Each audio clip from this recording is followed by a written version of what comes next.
amanu kan jedhuun lafa kaa galatu.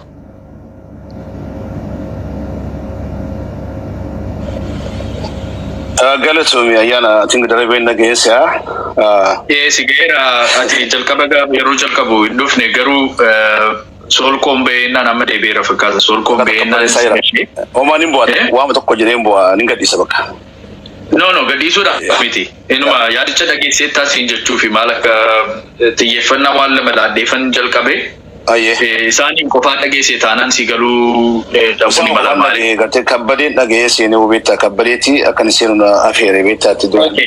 Akkas taanaan waan gaafadhe hin beektu because isaan waan natti maa turanii fi at least 50% waan gaafadhe wajjin xinnoo addaddummaa qaba.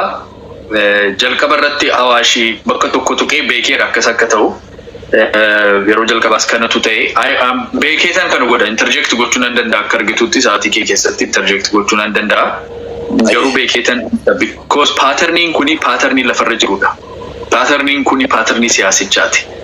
Waanuma tokko argitee naan daaset walitti kaataa dhuman qabu jechuudha. Waa ijaaruu irratti jalqabdee namni tokko jecha tokko jedheennan I think jechichi garbummaa kan jedhudha. Garbummaa sammuusa jedhu boom sarratti luuzii godhe nan beeka gaa namoota nan argasii galee as keessatti tooniin sun immediately garbummaa sammuurraa lootii bira deemee jaamaa hattuu kan jedhutu dhufe. Immediately ati kanadhaa sanadhaa after that balls are out. It's all loose galee miti. Okay, yaaduma jira. Kabbadeerra dhuftee already abiddi boba'aa jira yeroos. So kana ilaali deeqaa 12 keessatti wantoonni yaada keenyaa fi waan nu barbaannu fedhii keenyaa eegsisuudhaaf fedhii sabaa eegsisuudhaaf miira keenya to'achuu ego keenya to'achuu irratti baay'ee rakkanna akka sabaa rakkanna kan si dhibu qaama siyaasaa miti. So isas adda baafadhee xinnoo irratti ibsuu waan barbaadeefan kana dubbadhe waan ta'eef deeqaa keessa haftee keessatti yaaduma mee amma kama Awaash dubbatee fi kabbadeetti dhufa amma Awaash maal jedha filannoo gartee addunyaan faarsite jedha beektaati. Filannoo addunyaan faarsite ka gartee hogganoonni abaa'oo hidhaa keessa taa'anii gartee Dr. Mararaa Guddinaa takka qawwee lafaa fuudhee hin beekne qawwee baatee hin beeku Maraaraan qawweetti samanee hin beeku. Sigaltee Mararaa gartee oofisa isaa gartee ka gaafa wayyaanii qabuu jalaa cufanii fixanii jedhu kuni. Nam tokko ni hirmaanne qofaa isaanii gartee akka fedhan godhaniiti filannoo sirrii gartee ka addunyaan dinqisiifatte jedhee gartee amma gizee gartee burukaasa utti qoshee gartee waan gartee jedhu kun gartee furmaata waan tokkoof deemaniin fakkaatu ayyaana. Namni furmaataaf deemu jalqaba dogongora isaa lafa kaa'eeti kaleessa dogongorre gama fuula duraammoo waan kana sirreeffannee deemna jedheeti karaa akeekaa jira. Kaleessa waan balleessan sana jarri kun amanaan jiran jechaadha waan har'a balleessan mitiiti. Deebisii kabbadaan maal jedha bakka garteetti waraanni kun waraanuu filuu fi fedha jechaadha kabbadaan tooftaa waraanaa baasuu fi fedha. Bakka isaan itti dhaqanii lolani bakka isaan taa'anii lolani garuu guyyaa har'a ayyaana torbee har'a eeggatti jara kana marjistee manatti deebisteeti jarri kun waan tokko jijjiiran jedhee yaadee ture beektati. Eegasiiti gartee ijoollee lama du'ee jira gartee kan mana irratti dhaame malee jira gartee dubartii guddoo maanguddoo haadha keenya obboleettii keenya gartee kan waa tokko hin balleessiin ilmoon kee bosona seenee jedhaniiti gartee jaartii garbaasanii ajjeesanii. Talaalee gubbaarra yaalii xiyyaarri isaanii gartee qee Oromoo gubaa oola. Garuu faannoo magaalaa keessa oolti guyyaa tokko xiyyaarri isaanii faannoo gubbaan marsine. Wallaggaa gartee karaan tokko hin cufamne karaan banaadhaa jedhaan gartee burukeen wallagga keessaati namni gartee finfinnee dhufe waggaa 4 warra gahee jiraachaa gartee karaan cufatee faannoon karaa murtee karaa mursanii qallamni faannoo gartee naqamtee irra gaddeemaaf. Qoricha gartee dhukkubsataa nuti gartee sirraa maallaqa walitti guurreefti bira gahuu dadhabe.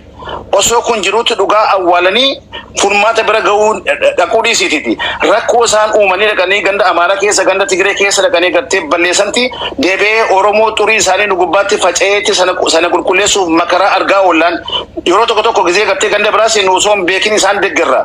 Sababa isaanii gartee Oromoon gatii maqaa dhaamuufi. Sababa isaanii gatii Oromoon arrabsamuufi waan isaan balleessan sana utoo shaa oollaa jechaadha. Kanaafuu gartee jarri kuni warra furmaata barbaadu miti.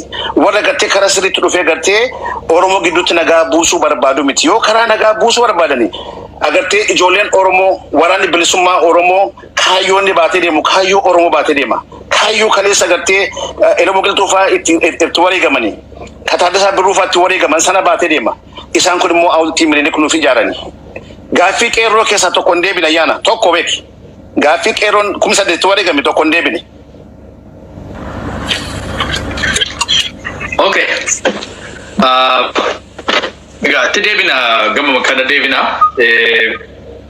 discounting nama wana ti dubbate wana pattern ni masane de dubbate si garumo at least ke kas wanto ko la fakese so pattern ni kenya raba ne dubbatu tikane malte namota lamanto ko nangasha by the way Brook Yokinawash nama gama keessanin mootummaa deeggaruu nama tokko beektu taana nattima warra dur turan nangasha kush United fayyaa ta'e ulfaadhu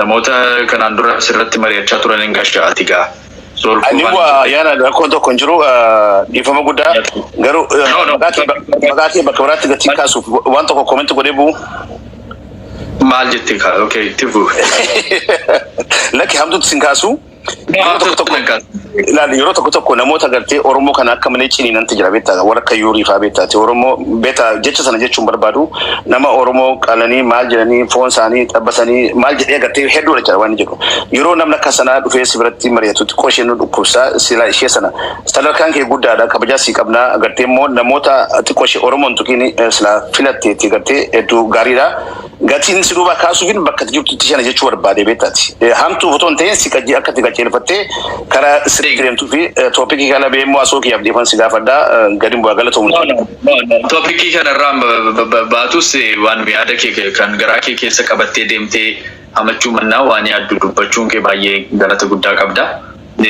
nama oromo injibini ilkanin injini kofa wajin hasof natana ne kofa kenya hasof na shawari ke sagalle tanan male rakkiza da dubbici hundumatu waa nurraa qaba tokko irraa beeksisa tokko indofata sirriitti oromoo irratti kan hin aggaammanne kan ilkaan hin ciniinne kan waan jenne hin jiru obboleessa koo otuma beennuu hubaa wajjini kasitti na hubadhu bira teenye immoo namni hundumtu bira taa'uun irra hin jiru akka kubbaa nanu bada dengada kabbada waan wantu moo gammanne namni akka koo garuu itti maramuutu irra dhaqee namni akka koo gaafa jala isaanii galu waan godhee ba'u waan beekuufi yaada keetti sana gammanne jira mokolle ni dara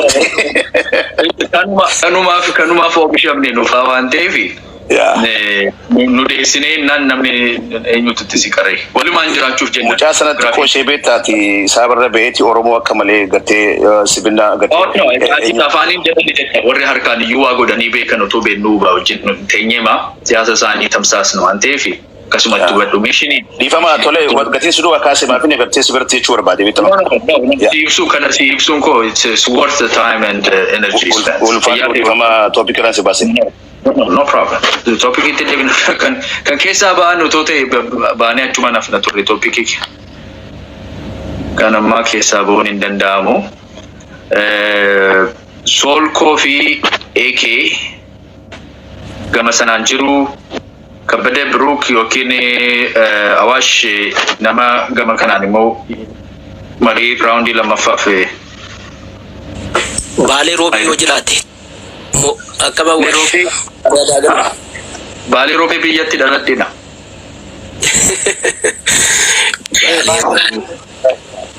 Garaatu na raafame Roobee konatti waamnan maali? Abbaa biyyaa yoo jiraate. Babiyya Rafa Baalee Roobee yoo ta'e malee inni rafa. Okay, abbaan biyyaa rafne taanaan abbaa biyyaa ta'uu baannaan Baalee Roobee harka kaasi adara. Lakkoofsa tokkos barreessuu ni dandeessu bestiin nu guuta yoona. Galana jedha kun immoo mana argitanii kan ittoon dubbatin hin darbine turkiitu gadi na buuse raawund jalqabaa irratti jechaadha yoona laattan nan dubbadhaa yoommoo sumattaanu fudhatteettanis hin danda'ame jechaadha. Itti fuufi amma Baalee Roobee argannutti daqiiqaan kee garuu irraa murama taaksii goona waan baatee deebitee. Yaa rakkoon qabu jaalonni koo warri kaanis fudhachuu danda'u galatoomaa baga dhuftanii yaadi gaariidha. garuu laala yaa jamaa amma nuti haraara dubbii furuu maali Oromoon akkamitti furmaata argachuu danda'a kan jedhu irratti kan dubbachaa jirru. Dhiifamaa nuti obboloota nuti ilmaan haadha tokkooti akkas nuun jedhu gara sanaati achiis eeyyee nuti ilmaan haadha tokkooti wal beeknasaa seenaanis seeraanis nuti ilmaan haadha tokkooti garuu dhugaa lafa jirutu akkas miti yaa jamaa. Shawaa kaabaa fudhadhaa laalaa gidduu kana salaalee maaltu ture? Taankiidhaan mana namootaa gubaa turani. Xiyyaaratu dhukaa ture. Dirooniitu achirra marsaa ture. Saawwa fixani keessa darbanii nama duwwaatoon ta'e saawwa fixani harree fixani farda fixani jechaadha salaalee keessatti argitani. Nama kuma meeqatu buqqee mana meeqatu gubate? Kan eenyutu gochaa jira? Eertiraa gochaa jira? Keeniyaa gochaa jira? Somaaliyaa godhe? No. Mootummaa Abiyyi Ahmedtu gochaa jira. Kunoo kushfaatu gochaa jira. Achas deebitanii nuti obbolaadha nuun jettani.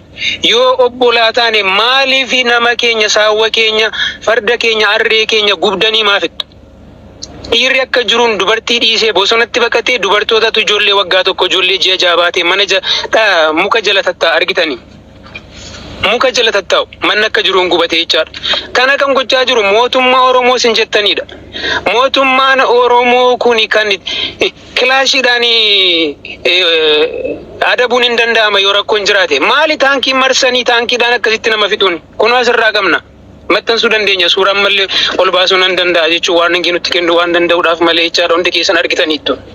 Maalinni mootummaan kuni mootummaan Oromoo jettan kuni dhaqee Tigraay wajjin diil godhee Tigraay wajjin waan meeqa mari'atee dhufee uummata Tigraayiif nagaa kenne har'a mootummaan isin mootummaa Oromoo jettani kuni kuush obboleessa kiyya.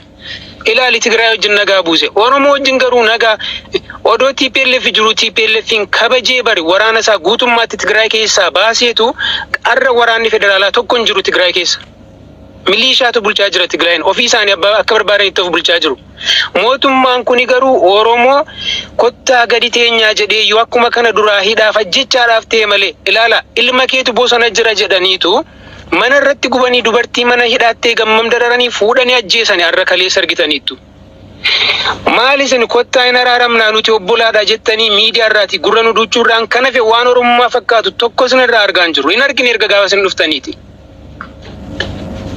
Hin argine waan tokko isin irraa dhabame waan Oromoo fakkaatu. Dhiifama yoon baay'ee haasee sitti nutti hin dubbadha. jechuufi. Kanaafi nuti gaddarra jirra boo'icharra jirra kan nutumaa jiru immoo Eertiraa miti. Daboo waan mattanii faannoo daboo waan mattanii nutumaa turtanii wajjin Eertiraa daboo waan mattanii wajjin nutumaa turtanii. Kan ammoo waraana Eertiraatu booji'ame callisnee haasofna miti. Oboon waraana Eertiraa booji'ee interviyuu godhee viidiyoo maxxanse. Faannoo yeroo tokko miti yeroo kuma tokko faannoo booji'ee maxxanse. Faannoo wajjin nutumtanii. Faannoo hidhachiistanii diina nurratti hidhachiistanii. As deebitanii immoo Oromoo nuun jettanii nuti mootummaa Oromooti nuun jettan. Kottaa nuti ilmaan abbaa tokkooti jettani. Ijoolleen kun isin amantee galte tole jettee.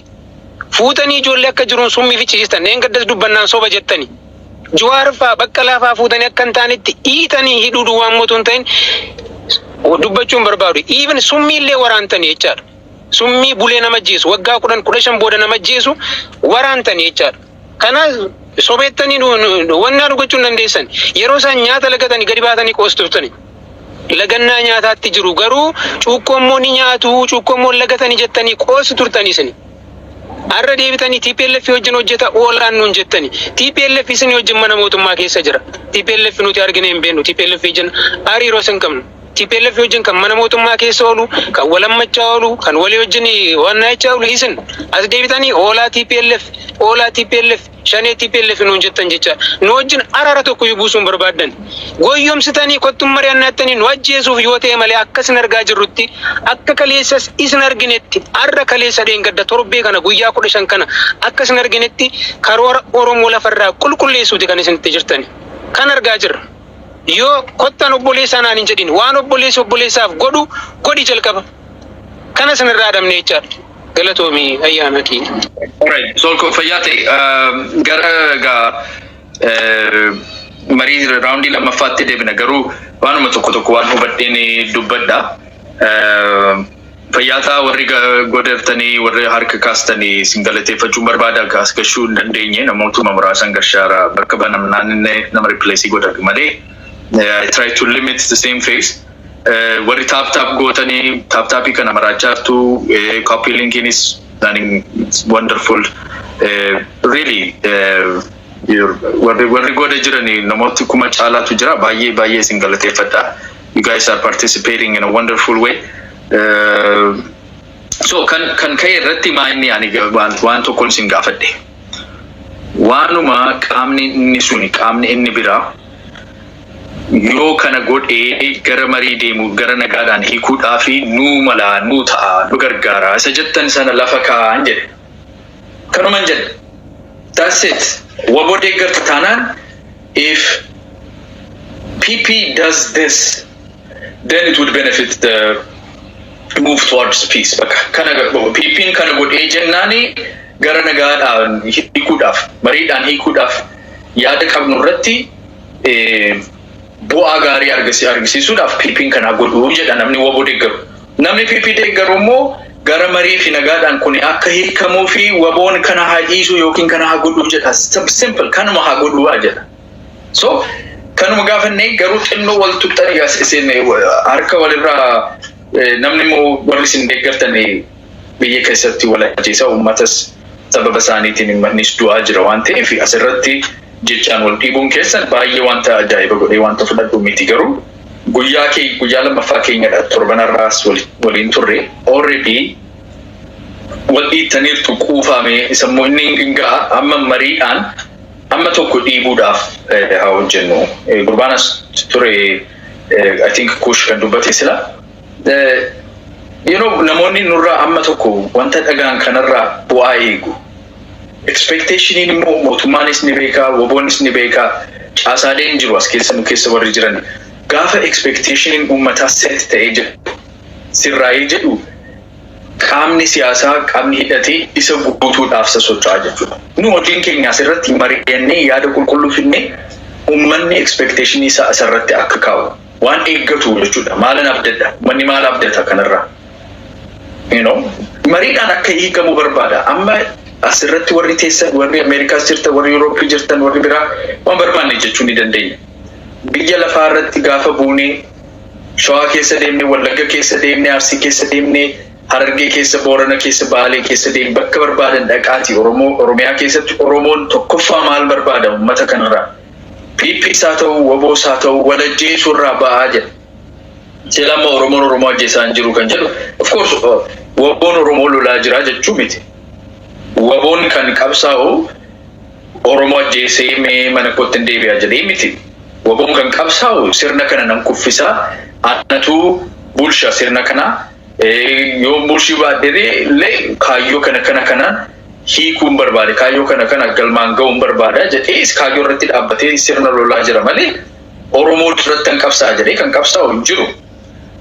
Gaafa PP'nis nama hidhate poolisii maali poolisiin Oromiyaa gaafa deemee jedhu dhaqeen Oromoo lamaan sadan tokko ajjeesee dhufa jedhee mana isaatiin ba'u.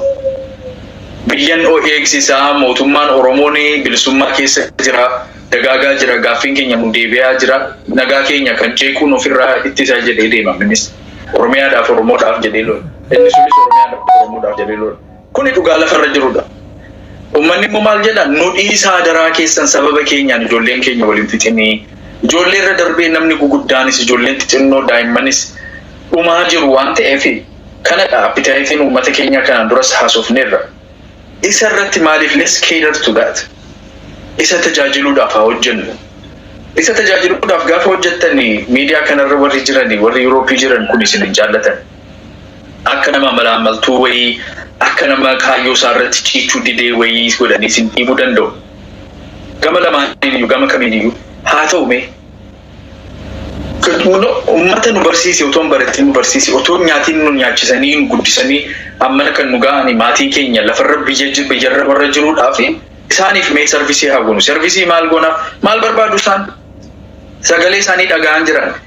Gidduu kana gaa namoota muraasatu na beekee lafarraas waan dhaga'a meesejis nan maaloo kana barbaadna nu hin jedhu. Dhugaa waaqaan isinitti ani kana keessaa bu'aa tokko hin qabu.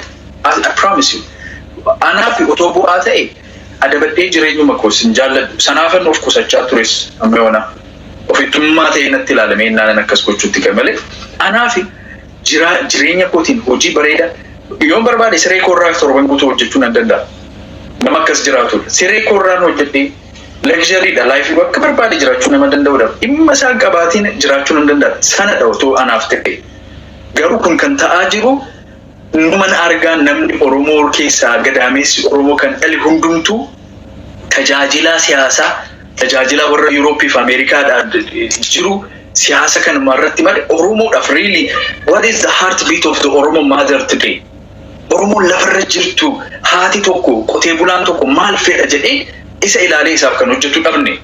Sanaafan isin dhiibaa jira asitti. Walitti isin dhiibaa jira isin immoo maal jettu? Tokko garbummaa keessa jirta isa 1960 garbummaa keessa jalqaba bahee jedha. Inni sun immoo dhufee ati jaamaadha hattuudha jedhee arrabsan. Arrabumadha. Akkasitti maa walitti hin dhufnu. Okay. Yaadota sirrii moo warra kaastaniin itti deema. Yaada sirrii warri kaastan jirtu. Release of prisoners repeatedly wanta ka'edha. Warri waboo deeggartanii mootummaan kun gama dubbii kana nagaadhaan hiikuutti deemuu barbaada taanaan warra hidhaman warra siyaasaan hidhaman haa hiiku. And trust creation lamaffaa kan dubbatame. Walamanuun hin jiru waan ta'eef walamanuun haa uumamu. Walamanuu hin dandeenyu yeroo amma jiru irratti ganamnee irra jennee anna walamanuu haa ijaaru. Walamanuu kana ijaaruudhaaf tokkoffaan hiikuudha jechuudha. Lammaffaan kan Taanzaaniyaa irratti ta'e itti fufuudha. Maal jechuudha? Warra biyya alaa warra international community involve gochuutu irraa jechuudha. So nama gidduu isaanii taa'u jaarsummaa namni gidduu keenya taa'u namuma biyya keessatti inni gurri qabatamuu danda'u hin ta'u jedhanii yaaddu inni yaada tokkodha. So these are positive points. Positive points warra kaastanii jechuudha. Gara mootummaarraa compromise openness to compromise yookiin wajjechuu mootummaa wajjin hojjechuuf kana nu godhi kana immoo ni dhiisna jedhanii waan hundumaa naaf haa ta'u namni hidhamee isaa hiikamu kan finfinnee isaa rumaa haa ta'u kan afaan isaa rumaa haa ta'u hiree murteeffannaan isaa rumaa haa ta'u hundumtuu har'a haa ta'u isayyuu immoo anatu godhaa barcumarraa naa ka'e isa jedhu sana haa dhiisanii isa jedhudha. This is a positive point. So compromise, show a spirit of compromise kan jedhudha. Kana yeroo godhanii mootummaan gara bal'ina caalaa argata gara nagaatti deemuudhaaf caalaatti tolaa jechuudha. So next time gaafa wal argani kana akka guutaniif namoonni jaarmiyaa keessa jirtanii hin kaastu jedhee namana already kaasaa jirtus baay'ee fayyaataa galatooma. Kanaan dura miitingii isin waame fakkaata xinnoo natti beekamtanii turtanii is okay. Ani waanuma dhageen ani miseensa keessanis jaarmiyaa keessan keessas hin jiru kan mootummaas kan PPs sanaaf gaaf tokko miitingii keessan waliin dhaheenyaan baay'ee itti dhimaminaa namuma alaati Oromoodha malee kan biraa isin wajjin hin qabu waan ta'eef hundumtuu keessan akkasitti na hubadhaa. So kanatu ka'e hidhamtoonni hiikamuun buffer zone kan jedhamu. Buffer zone jechuun bakka lolli ittiin jirre bakka namni walitti hin dhoofne haa banamuu kan jedhudha. Kuni maal wajjin wal qabataa? Trustii hin qabnu waliin amannu mootummaa kana hin amannu. Buffer zone jennee uummata gidduu baanaan diroonii fi pileeniidhaan ammayyuu uummata wajjin kan nu haleeluun gadhiisu isa jedhu sodaatu jira. Isa anumatutti siniidha. So buffer zone kuni compromiseidha. Wal hidhata dubbichi wal qabataadha. So wantoonni dogoggora ta'anii ka'anii isaan irratti yoon xiyyeeffadhe saayidii qabachuun barbaaduuf malee wantoonni jedhamuun hirree hin jirre al tokko ni jedhamu. Adaraa keessan of qusadhaa obbolaadhaan akka obbolaan ittiin dhaga'amu ta'a malee namichi PP'n kun obboleessa keeti. Namichi ABO'n kun obboleessa keeti. Oromoodha asitti waliin jirra afaanuma tokkoon haasofna waan ta'eef akkasitti yaadaa akkamitti furmaata qotee bulaa keenyaaf Abiy Ahmediif yookiin Maroo Dirribaadhaaf miti furmaata yookiin Shimallis Abdiisaadhaaf miti furmaata kan barbaadaa jiru. Furmaata kan barbaadaa jirru qotee bulaa Oromoodhaa fi haadha Oromoodhaaf ijoollee Oromoo mana barumsaarra hafanii rakkatanii jiranii, du'aa jiranii, dirooniidhaan ajjeefamaa jiranii, kilaashiidhaan ajjeefamaa jiranii, wanti meeqa qaqqabaanii jiru, saamamaa jiranii, wanti lafa sanarratti especially Wallagga keessa dhageenyu kuni nama gurra nama qabsiisuudha wanta nama rakkisuudha. So kana keessa akka uummanni keenya bahuu fi nagaadhaan hiikamuu dhaba. Nagaadhaan akka hiikamne maaltu qaba maaltu rakkisaadha sticking point kan jedhu irratti haasaa jirra. Amma daqiiqaa sadii isin ilaalla. Daqiiqaa sadii isin ilaalle akka xumuruuf deemaa jirra waan ta'eef raawundii lama tokko raawundii isaa ammaa keessatti free for all free zone dha. Raawundii isa kanarratti amma isa haasoftan irratti fooyyessitanii haasoftu. Maal jechuudha? Okay, I will take advantage of it. This time around, I really ask if you mootummaan ni gaafattu taanaan otoo isin amma akka nama dubbisuutti, akka nama siyaasaatti, akka nama negotiate godhuutti ergamtanii jedhamtani. Waboonni hooggantanii otoo deemtan maal gaafattu? One thing kanan gaafattu ture waan jettaniif isa yaada si keessan or one or two things. Yoo mootummaa hoogganeen dhaqee marii irratti waboorraa kanan gaafadha otoo kana dhiisanii waliin hojjechuudhaaf ni mala jettanii waan gaafattan ammas isuma silaati garuu this time around otoo waliin arrabsiin otoo waliin budaa fi hattu garbummaa keessa jirta ati maalidha sanadha jettanii otoo waliin boxalin akkas gootanii deebistu raawundii sattaanutti itti qophaa ofii keessanii maal gochuun akkasin irra jiru akkasuma dheengaddaa goonee cufna waan ta'eef kanadha. Sirreesseen lafa sinkaa so PP wabo achi galtaa jechuudha. Okay. Bakka akkasumatti godhee isin godhaa daqiiqaa sadii isin ilaadha. Akka baay'ateen naan immoo nama 8 waan ta'eef akka rakkanneef. Okay, PP sanatti gala. Har'a deeggartuu waboo ta'ee dhufnaan malee man beekutti.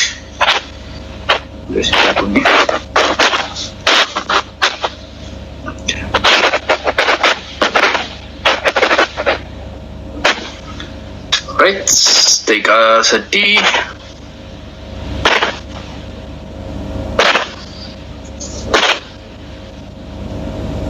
Alright, Awash, ammas sirraan jalqaba.